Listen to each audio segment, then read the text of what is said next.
Hey everybody, thanks for joining me today. I've got Jan Mundo here with me today, who is a certified master somatic coach and body worker who specializes in working with people with migraines. Hi Jan. Hi, Dr. Barrett. So Jan has also developed the Mundo Method of hands-on headache therapy, and she's the author of a book called The Headache Healer's Handbook. So Jan, tell us a little bit about your background and how you came to work with people with migraine, as well as your own story with migraine.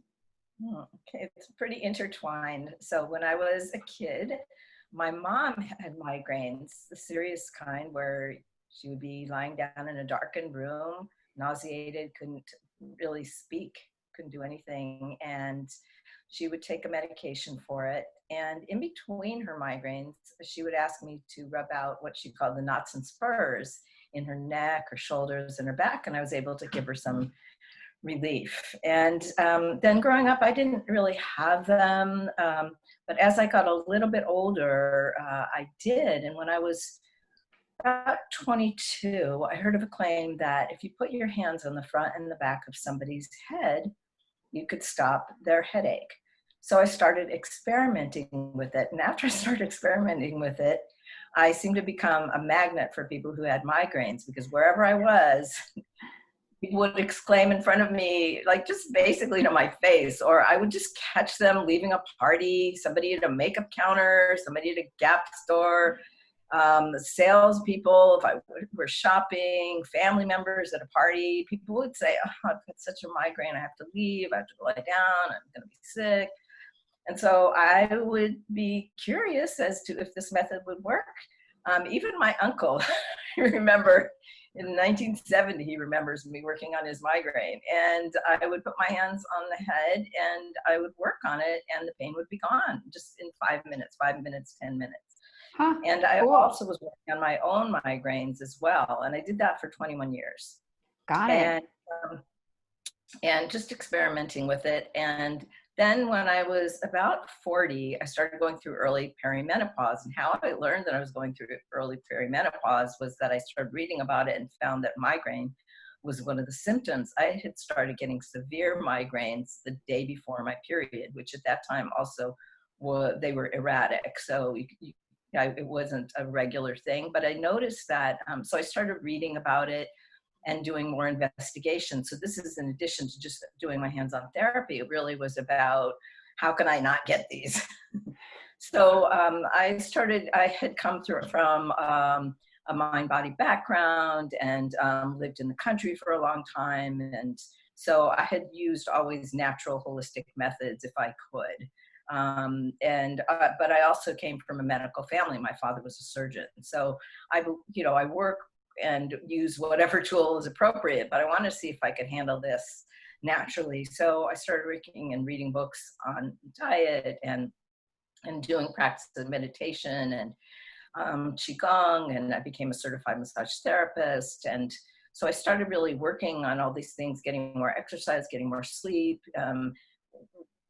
having a more balanced diet, and having less stress from the meditation and the breathing practices. And I found that on those months, when I was the month before, when I had been doing healthy practices like I mentioned, then I didn't get that severe migraine. So then I started putting that together into a program, because I had gotten my first few patients from our clients to me from a neurologist at UCLA. And she said, well, you were able to relieve their migraines, but not prevent them. So that's when I put everything that I'd been doing for myself into a program and started teaching it to individuals and in classes. Got it. Okay. So is that what you mean by somatic health, self-care, what you're talking about with nutrition and diet and exercise, or does that have another meaning? It has somewhat of a different meaning, although it can encompass everything that I just talked about and that you just mentioned. Okay. So somatics is a branch of both psychology and body work and coaching. It encompasses a lot of things, psychotherapy, where you work with the body as the self. So it's really working with your awareness and body, mind, emotions, and spirit. And somatics has to do with how we have embodied the history that we've lived. So it's Okay. how we have learned to and actually shaped over time, starting from actually when we're very, very young, from when we're born. Some people believe even, and research believe even before we're born, but how we're actually shaped by everything that's around us. So how we're talked to, how we're held, how we're touched, how we try and find safety, how we are listened to, how we're heard in our families, what was going on and how our parents and our caregivers and our families reacted to stress, how we were held in the family, as far as in the family unit. So there's so many things that go into it. And what somatics does is it teaches you how to be noticing what's going on in your body when you're under stress or when you're triggered or in stressful situations, and then how to recenter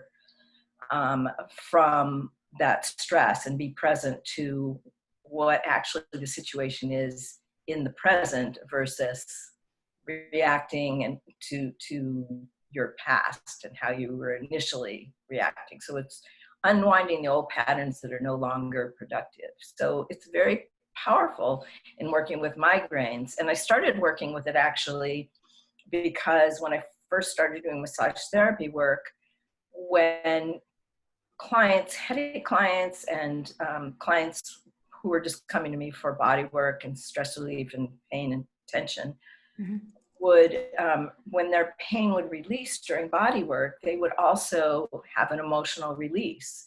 And so I got very interested in that and started training in somatics, which has components of breathing, the particular branch, there are many branches of it, but components of breathing, body work, centering work, how to deal with your stress in real time. There are a lot of different, the branch I studied in, Strozzi Somatics, has also components of martial arts in it.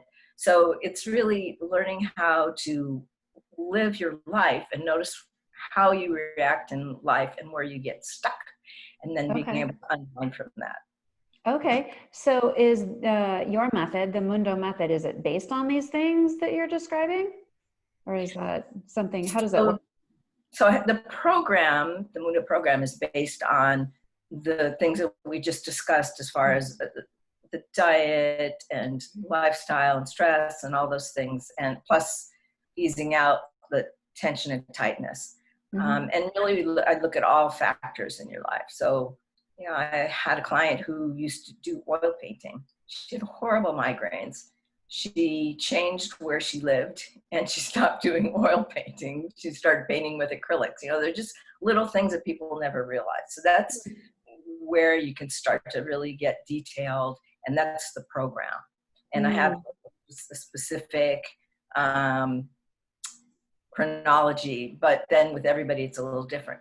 The Mundo Method is the hands-on headache therapy that is a relief method. So that's an abort technique versus preventative technique. And so the program, where I also teach the hands-on headache therapy, has all of it. And the method is just stop a headache on the spot where you are with your hands, with your touch and with your focus concentration, both. So can you teach us a little something right now? So to stop your own headache is a little bit of a process, and it takes learning some of the meditative techniques. But I can teach something where, not during a migraine, but perhaps at the beginning of one, or also as a preventative. People collect a lot in their shoulders. Sure. Yeah. And so that's one of the areas we work on in self-massage, which is to try and prevent them from, you know, like what are the combinations of factors that can prevent you from going into a full-blown migraine. So this is a way to back down. And so it's a practice that you would use on a regular basis to stop collecting the stress versus you wouldn't do a shoulder massage necessarily if you're in the midst of a migraine. Got it. Okay. However, So there we are can all do it combinations right now, unless we have a migraine right now.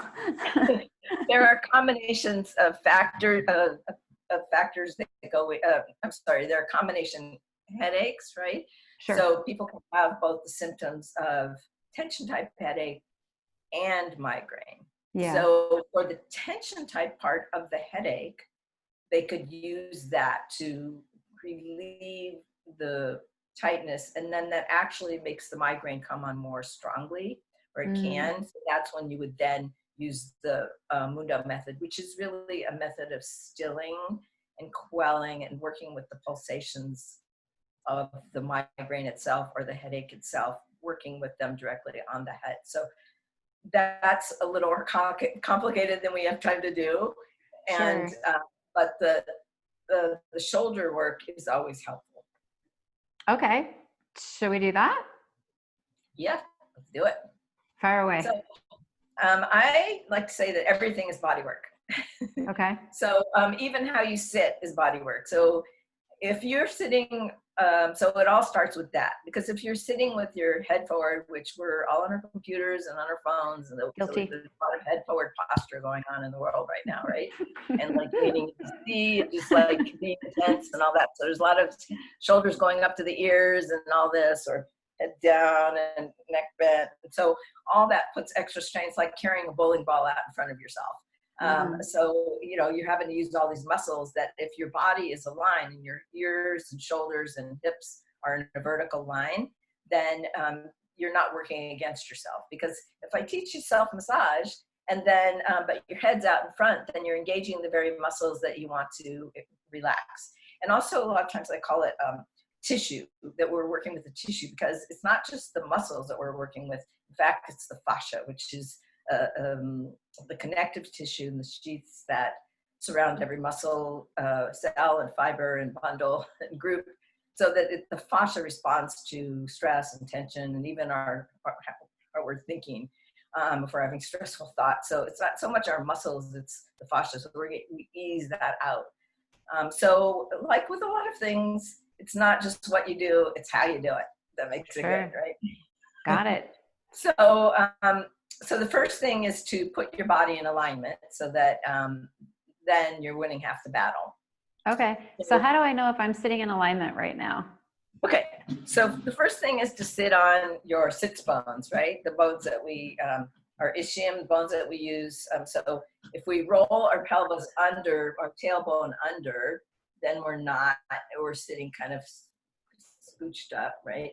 If we, so it's a matter of like sitting on, and so sometimes it's about scooting up in the chair so that so you're not leaning back against the chair and slouching. So, and then also it starts with your feet. So if you have your feet not turned out, but parallel to each other, and so that they're perpendicular to the floor, and then your thighs are parallel to the floor. Okay. Right? So that, because a lot of times when we're in a hurry or we're doing things on deadline, we tuck our feet under us, right? So you want to have your feet about hip distance apart, legs parallel to the floor, and your thighs, I'm sorry, take it back, your legs perpendicular, right? And so that you can really let your weight drop down into the floor. So you can use gravity to support you. So I just shifted my feet to do that. I'm sitting on this tall stool that has like a little rail on it, and I had my feet there, but I put my feet like where you said. It actually just took the pressure off my lower back to do that one thing right there. So that was an interesting experiment. How awesome that is. because just that you said. Now that I moved though, I have to adjust. Yeah, just that you said that your feet were tucked under is like perfect. That's what we do, right? Right. And so then that allows you to use gravity and let your weight drop down. So just having your feet up like that can make your shoulders go up. Yeah. Right? So letting your weight drop down is actually working on your shoulders, just like, right? So yeah. All right. Wow. So then you want to have, I'm going to see, hopefully this will work. Turn sideways. So I can't see you, but what I'm going to do is I'm going to, and you can tap the side, point to your ear, your shoulder, and your hips. You want those to be in a vertical line. Ear, shoulder, hip. Okay. Hip, shoulder, ear. So, Okay. All right. so Yeah, say, I'm leaning too far forward. so Because the say, screen's over here. I'm leaning here. say my back, my chair had a back. It does, but say I'm leaning against it. If you lean back and you're not sitting vertically, then your head has to come forward. So then that gives you that same tightness in the shoulders. And then if you're leaning forward, yeah, it kind of just, you're in a hurry to go somewhere, right? So if you line this up, then what the whole weight drop thing is like ear, shoulders, hips, knees, feet. Okay. Right? Got it. Then you can let gravity hold your weight. All right, so that starts the massage actually. So, and that's a posture that you would do if you were, say, meditating in a chair, right? So it's kind of letting that your body and your weight drop down, and it also promotes lower breathing. So not necessarily deeper breathing, but lower breathing, because then your breath can drop down into your belly, and it's not as likely to be high up. But breathing's a whole other lesson. Right. Right. We probably have to read your book for that, right? Yeah, breathing in a chair. Yeah. Helpful. So because we're so much in chairs, working on stuff. All right.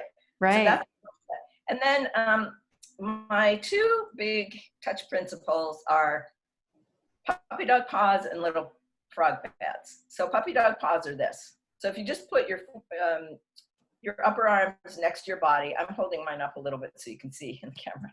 Okay. Just put them next to your body, and then your elbows, your forearms, just bend them up. And then your puppy dog paws are just like a little puppy begging, right?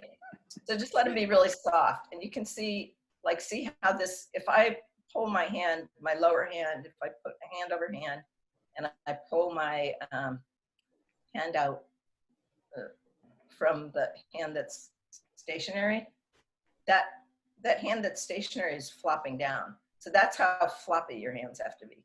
So why do you do that? So you want to have soft hands on yourself. You don't want to put tight hands on yourself, because if you're touching tightness with tightness, you're not going to make any progress. You can't feel as well into the tissue, and you can't get as deeply in, and you can't listen as well with your touch. So those are the kind of hands that you put on yourself. All right, and then the other principle is little frog pads. So little frog pads, I usually do this on my lap. So, but so that you can see it, I'm just showing you. But you can put one hand on your lap, and then have the other hand put it on in the ribs of between the bones, the back of your hand. And then if you just latch on, versus, so this would be effleurage. This is if you're going to a massage therapist and they're rubbing lotion on your skin. So that would be rubbing over the surface, versus this. If you latch on with your little frog pads and you don't move, you just use the skin to latch on, feel the tissue underneath, inside. So when you do massage and this kind of touch work, you're not listening for your skin, you're listening for the tissue that's underneath. Okay. So that's how you get in deeper. So can you feel how you can get in so much deeper in the webs between the bones than you can this way? Yeah. Right. So that's little frog pads. So whenever I work with touch, that's how I'm working.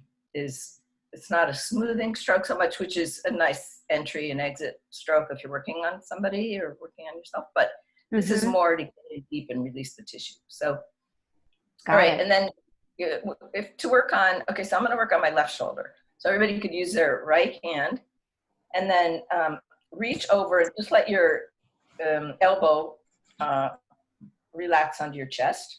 And you can do it whatever you prefer, wherever you can get the best grip. You can do it on top of your clothes or inside.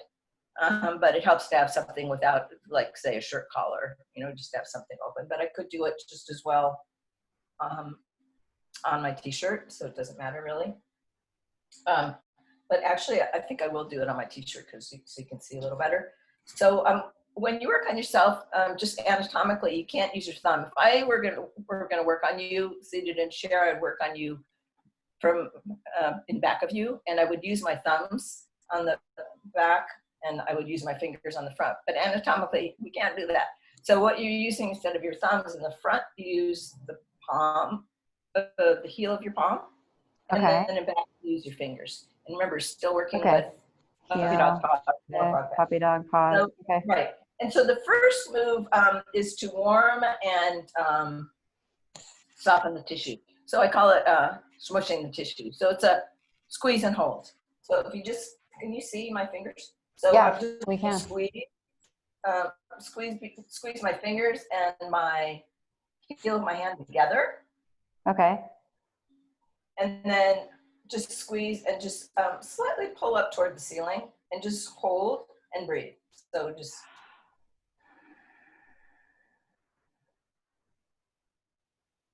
So you want to listen with your touch to feel if that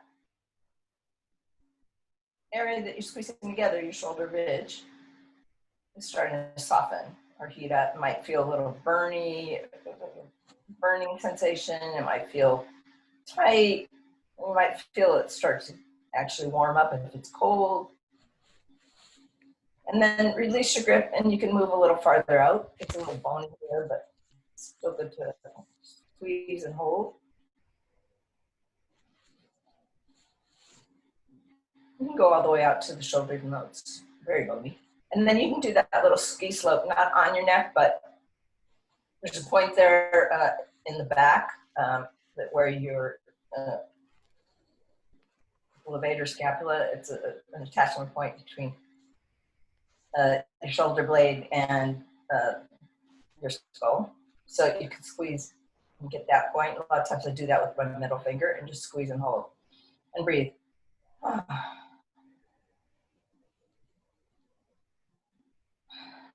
And then there's the next version of that is squeeze and release. So you just do the same move.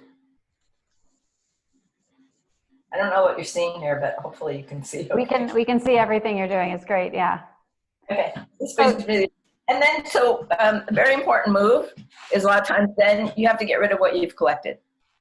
So I just want to teach you this part because it's really important. So you might notice I feel like I collected a lot. And so my arm is tired and my hand's tired all the way up my shoulder. So you want to get rid of that because I treat it like real stuff. So I have this move.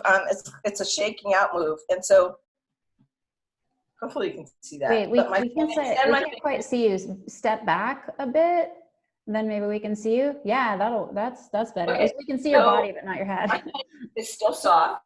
Uh-huh. And then I'm gonna just kind of do this spiral move. I'm doing it in slow motion. And I shake it like I don't want to hold my hand up because then arm up because then that's putting tension in this shoulder that I'm trying to release. Remember, this is the arm that just was the working. Okay. Arm. So it's like you're shaking out your arm that you were just using. Yeah. Like you want to get rid of something that's stuck to your fingers. And so extend your fingers, but I shake it like down to the floor or say between the floor and the wall, the floorboard. Okay. It's like, so you want to do it low. You don't want to hold your arm up. So just you keep shaking it out and extend your fingers until your arm doesn't feel tired anymore. Okay. And then there are more detailed moves to do to work on that shoulder and release it even more, which is then to get into detailed work, you do little circles. So same puppy dog paws, little frog pads. I think when I do it on the black t-shirt, you can see better. Just my skin.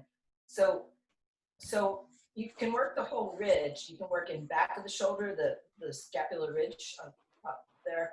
The scapula, you can work the shoulder ridge. But so it's just doing these little circles, and I go out. So this way on each side. And so you still have your posture. You're still doing that. Right. You might have to adjust it. You also want to check your hands to see if they've gotten tight again and just soften them. But so you can kind of loosen, and then all these three moves are good to see if you have,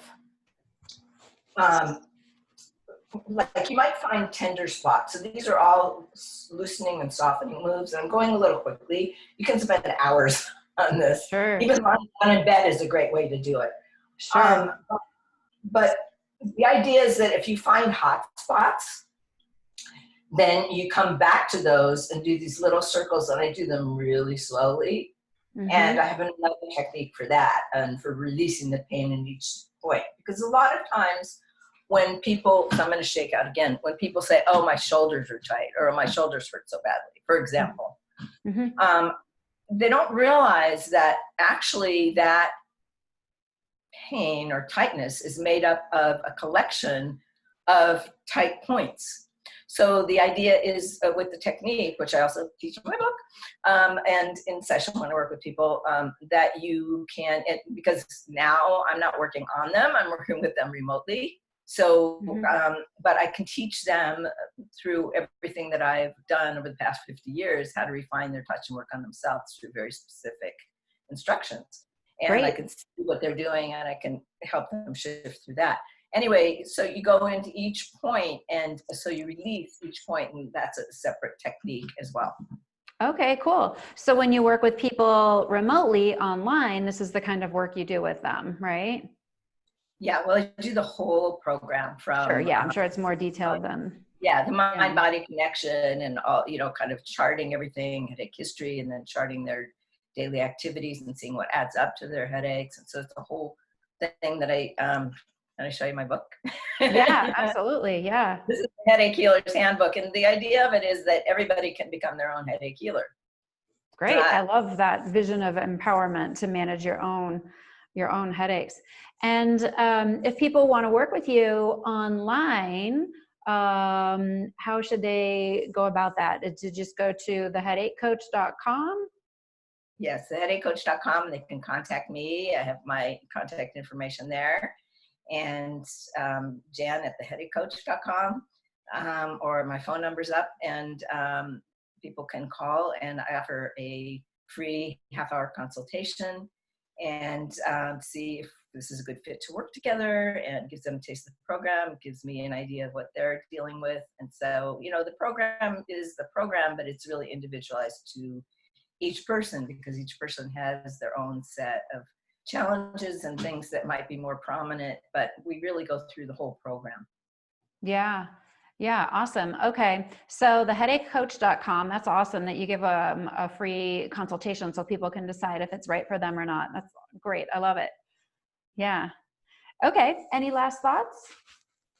Well, I'm really grateful to have had this time with you to kind of start to go into what is, for me, a passion, mission, life work, just of how people really can take charge of their pain and shift their mind around and how they work with things in their daily life and make a difference and have a different result, and then move on and do other things in life besides headaches and migraines. Right. Get those blocks out of the way so you can go do the things you need to do. Yeah.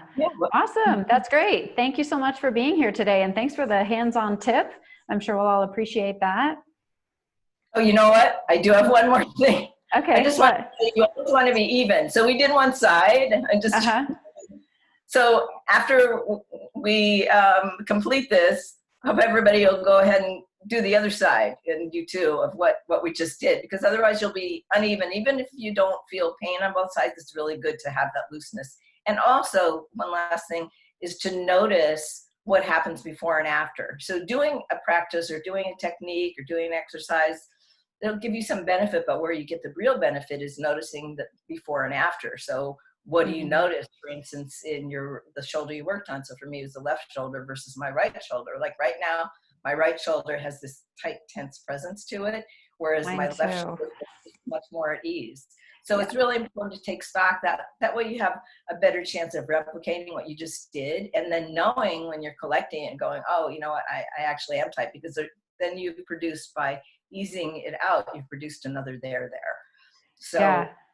I can actually feel the asymmetry. So when we're done, I'm going to go back and do this side. That's awesome. Yeah, thanks for asking that question in the end. And nothing came up until we were about to finish. I'm like, oh, wait, this is important. Yeah, yeah.